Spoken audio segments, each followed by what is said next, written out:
Tahun ini gue berasa kayak cukup sering ngeliat Putri Marino main film. Kayak film satu ini yang baru aja tayang, Tebusan Dosa. Dari beberapa film horor yang tayang di tahun ini, boleh dibilang gue cukup suka dengan film yang satu ini. Rasa intimidasinya ke kita yang menonton tuh ada banget. Itu yang gue rasain ketika menonton film ini. Walaupun ya, ini film memiliki alur yang cukup pelan, tapi cukup berhasil bikin rasa deg-degan. Nah, yang menariknya lagi, walaupun ini film bergenre horor, tapi cukup jarang memberikan adegan jump scare. Tapi sekali lagi, walaupun jarang, ketika kalian menonton film ini, kalian harus cukup waspada dengan momen jump scare-nya. Walaupun dari beberapa tetap bisa ketebak, tapi gue bisa bilang ini cukup menarik. Biasanya kan kalau film horor itu lebih kuat menceritakan tentang setannya. Tapi di film ini, setan seperti pendamping dalam sebuah misteri. Karena boleh dibilang, film ini juga diangkat dari cerita yang mengalir. Jadi bukan tiba-tiba ujuk-ujuk ada setannya. Sudah seminggu anak saya Nirmala hilang. Singkat ceritanya, film ini bercerita tentang Weni yang belum bisa menerima takdir kehilangan putri satu-satunya karena kecelakaan.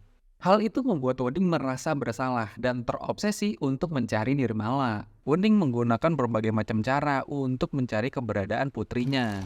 Ia bekerja sama dengan seorang peneliti bernama Tetsuya yang terkenal memiliki penelitian tak konvensional dalam mencari orang hilang. Seiring berjalannya waktu, Wening menyadari bahwa teknologi dan logika terbukti tidak cukup kuat untuk menemukan keberadaan Nirmala.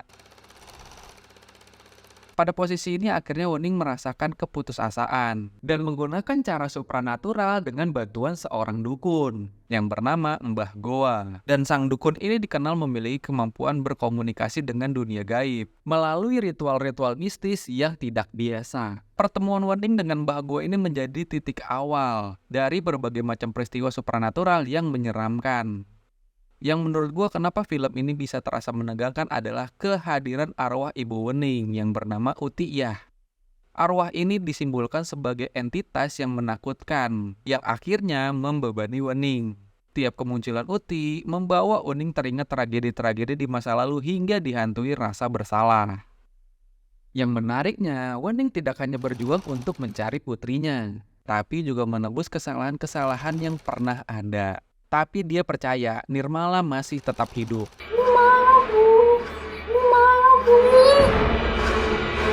Sudah terbawa jauh. Anak saya masih hidup.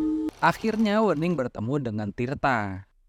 Tirta ini adalah karakter yang dimainkan oleh Putri Marino. Dia berperan sebagai kreator podcast misteri, ya boleh dibilang seperti konten kreator. Tirta ini berminat memviralkan tragisnya kehidupan si Wening ini.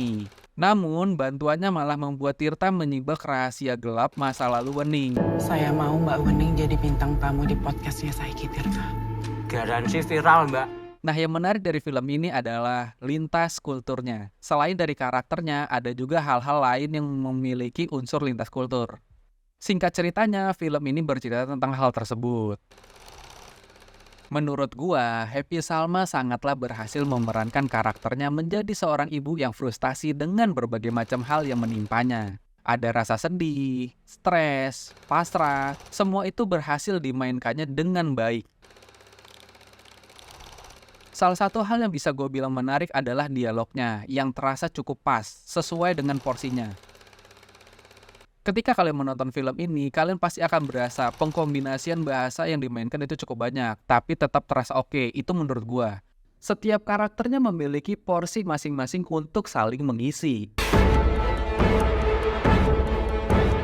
Boleh dibilang, film ini cukup bisa memainkan tempo emosi, walaupun genrenya adalah horor misteri. Biasanya kan film horor itu hanya lebih menebalkan rasa ketakutannya aja, untuk menakut-nakuti penonton. Tapi film ini cukup berbeda, menurut gua. Walaupun sepenuhnya nggak bisa dibilang bagus. Kalau boleh jujur, gua cukup ngerasa jenuh dengan beberapa momen yang dihadirkan oleh film ini.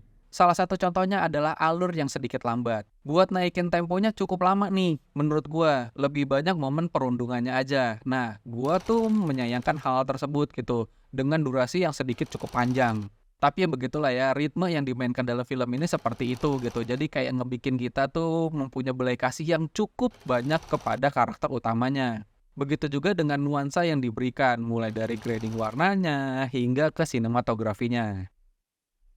Selain masalah sinematografi dan color gradingnya yang menarik dan memberikan nuansa creepy, beberapa lokasi atau set yang ada di film ini cukup bisa menunjang rasa was-was ataupun memberikan efek kesedihan yang mendalam kepada karakter utama si Wening ini.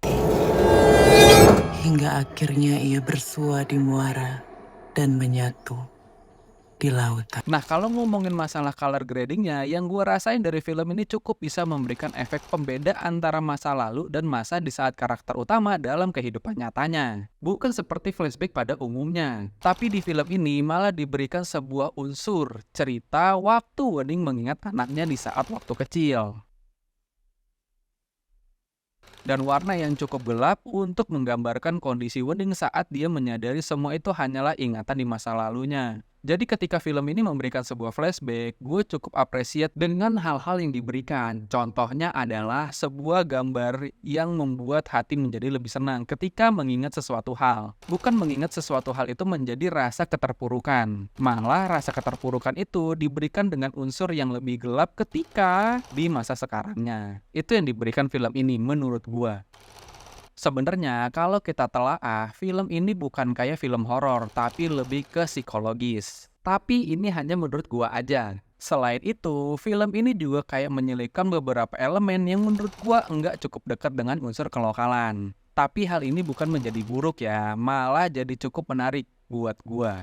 Jujur gue nggak punya alasan tentang hal ini, tapi gue ngeliat momen beda budaya ini cukup menarik. Seperti elemen burung bangau, yang di Jepang merupakan sebuah gambaran tentang harapan.